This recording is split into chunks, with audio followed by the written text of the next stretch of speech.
Trigonometric ratio of 30 degree and 60 degree, ये एक साथ बताया जाएगा दोनों। Trigonometric ratio of 30 degree and 60 degree. एक ट्रायंगल आप बना लीजिए। अब 60 डिग्री देखो, ऑब्वियसली ये 90 डिग्री है, राइट एंगल ट्रायंगल है, एक एंगल को मैंने 60 बना दिया।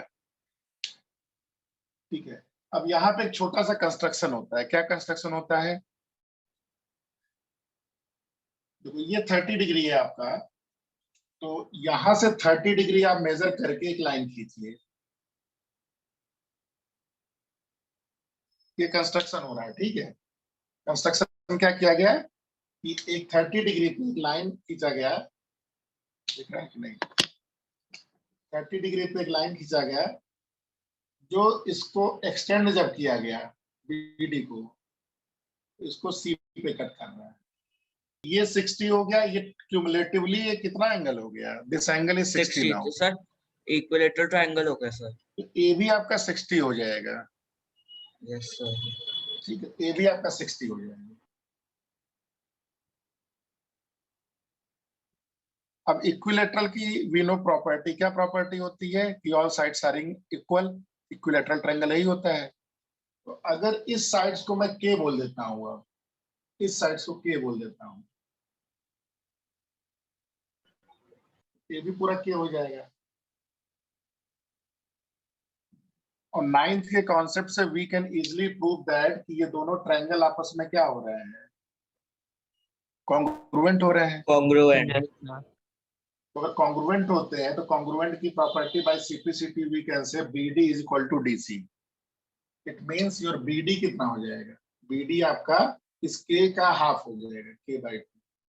अच्छा, ये लेंथ के है, ये लेंथ के बाय 2 है, तो एडी को आप निकाल सकते हो यूजिंग पाइथागोरस। यूजिंग पाइथागोरस आप निकाल सकते हो ना। देखो क्या हो जाएगा, ए बी स्क्वायर जो होगा, AD square plus BD square, यहां से एडी स्क्वायर क्या हो जाएगा? A B square minus BD square. A B square is K square, BD square K by 2 का whole square, K square minus K square by 4, 3k square by 4. This is your AD square. So what will be AD? AD is root 3k by 2. इस length को मैं यहां लिख दे रहा हूं root 3 by 2k।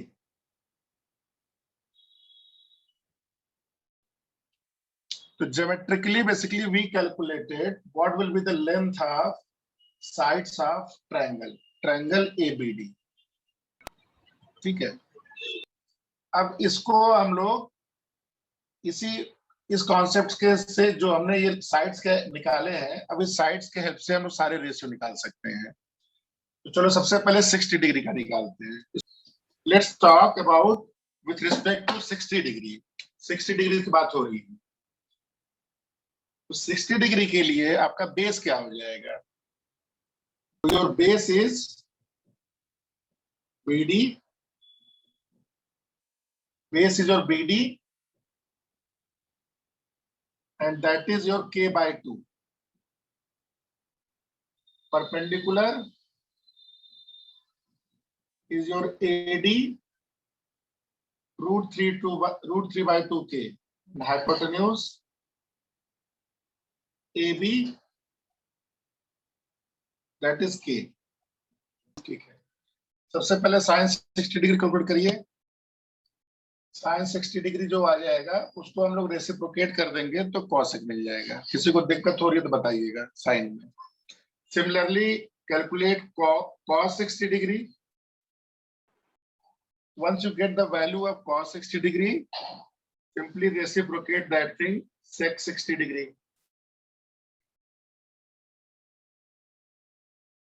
ठीक है, sin और cos के बाद you can easily calculate tan 60 degree। और tan 60 अगर आ जाएगा तो उसको सिंपली रेसिप्रोकेट कर देंगे तो आ जाएगा cot 60 डिग्री। सर ये अभी कैलकुलेट करना है? हाँ करो, तुरंत करो, बताओ ये सब करके बताओ। सर cos sec की 2 by root 3। हाँ, ये आपका रूट 3 बाई 2 आया है। एंगल 60 के रिस्पेक्ट में लेंगे ना? हाँ, एंगल 60 तो मैंने लिख दिया, ये लिख लो पहले कॉपी में, just note down this thing. Base क्या है, परपेंडिकुलर क्या है, हाइपोटेन्यूज क्या है, कैसे डिसाइड किया है भी पता है, क्योंकि 60 के साथ बात हो रही है अभी। कोसेक आपका आ गया 2/√3 cos 60 सर 1/2 इसका रेसिप्रोकल हो जाएगा 2 tan 60 डिग्री √3, तो cot 60 हो गया 1/√3। Now with respect to 30 degree, next study डाल लीजिए with respect to 30 degree. 30 degree देखिए यहाँ पे बैठा हुआ है, ये एंगल 30 डिग्री है। 30 डिग्री के रेस्पेक्ट में आपका बेस क्या हो जाएगा? हाँ, 30 डिग्री के रेस्पेक्ट में बेस आपका AD हो जाएगा, and AD is your √3/2k, and perpendicular is BD. This is k/2, and hypotenuse again AB. Okay. Now calculate again all the value of trigonometric ratio. Sin 30 degree,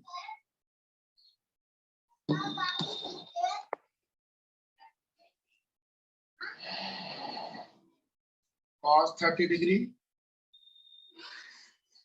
sin 30 degree. Sir sin 1/2 है। Sin 30. Yes, sir. Yes sir. Sin 30 is 1/2.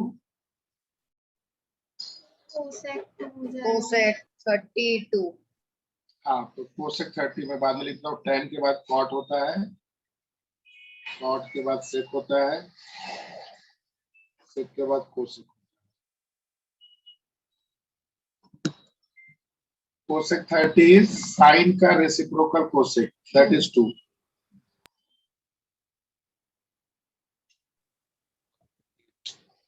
Cos 30 √3/2. √3/2. Very good. Your sec 30 will be 2/√3. 1/√3 tan 30. Tan 30 is 1/√3, and cot 30 is